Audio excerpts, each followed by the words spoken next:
Hi, this is Mr. Guy, and I'm going to be talking to you about credit reports, and I'm going to go over why we use credit reports, what's on the credit report, what's information that you might see on a credit report, and then tips for handling your credit, and then how to improve your credit, and that shall be for this video. I might add some other videos about credit later because there's a lot of information to go. But in general, we have credit reports up here, and a credit report is basically your financial history with banks.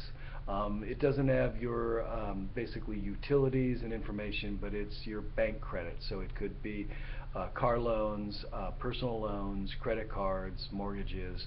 So it's bank credit that shows up on a credit history.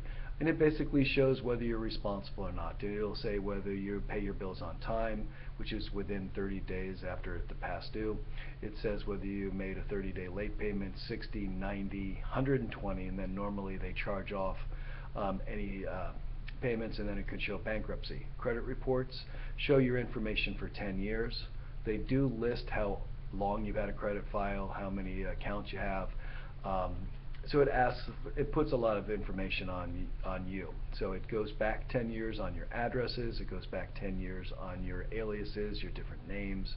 It goes back 10 years on your jobs, and where you lived, like I said. So it gives a lot of information, and it also looks at your payment history and your credit history. So if you miss one payment 9 years ago, it'll list that. It'll list all of the payments that are late. So who uses this?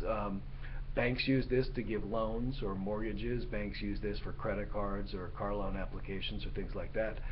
Employers use it for hiring people. Insurance companies use this for life insurance rates, for car insurance rates.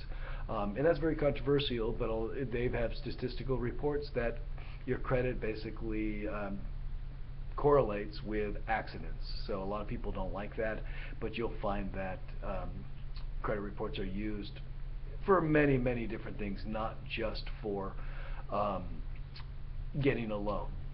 Sometimes it can be used for a deposit for utilities. Sometimes it could be used for should they rent an apartment to you. So it's used in your everyday life.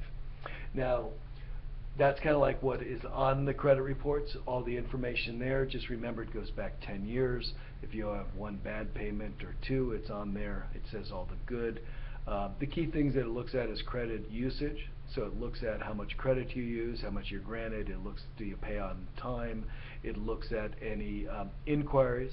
So if you make inquiries, that can be a bad thing, and that's like trying to get credit. It looks at a whole multitude of things, and basically we'll go over the tips.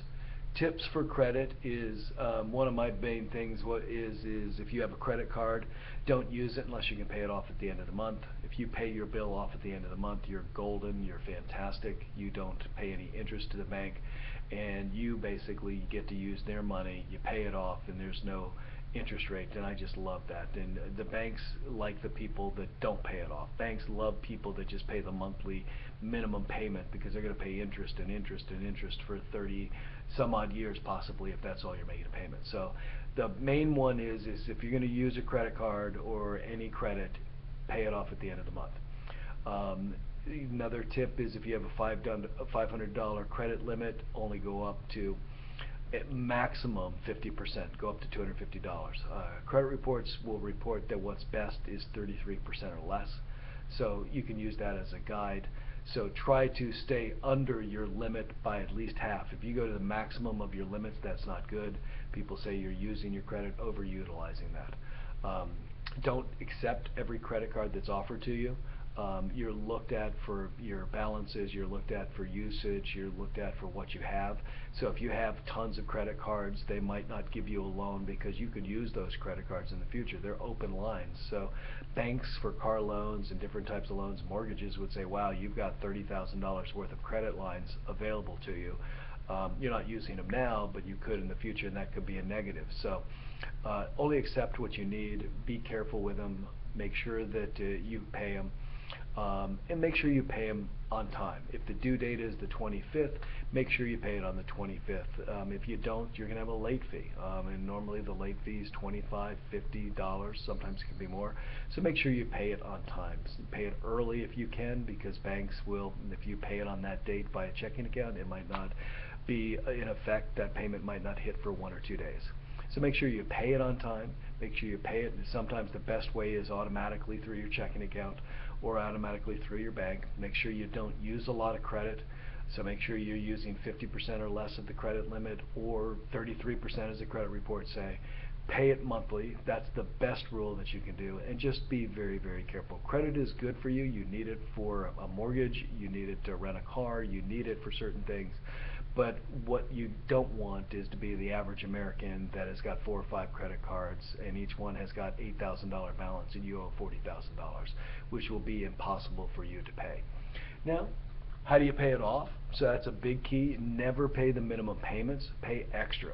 So credit reports are required to tell you how long it'll take to pay it off if you pay the monthly and if you pay a little bit extra.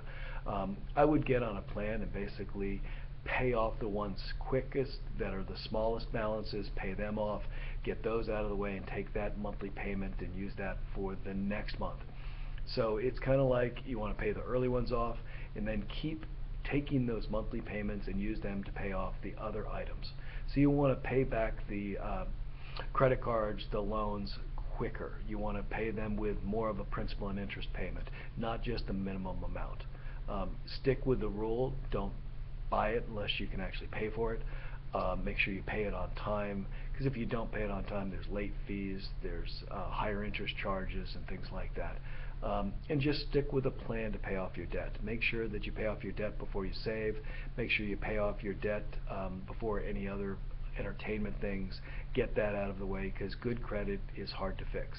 The credit reports have information that lasts for 10 years, and so it's very hard to repair and help reestablish credit. It is possible, but you just need to know this, and credit reports are very important. You're at that age where you're going to be getting credit cards, you're going to be getting applications, you're going to be getting loans, and how you deal with it in the beginning will lead you on the rest of your life. So be careful with it, be afraid of it, but use it smartly. Use your parents' information, read up about credit and credit cards, read up on the contracts. Make sure you understand what fees are involved, what applications are involved. Make sure you understand your credit. If you have any questions, see me in class and post online. Thank you. Have a good night.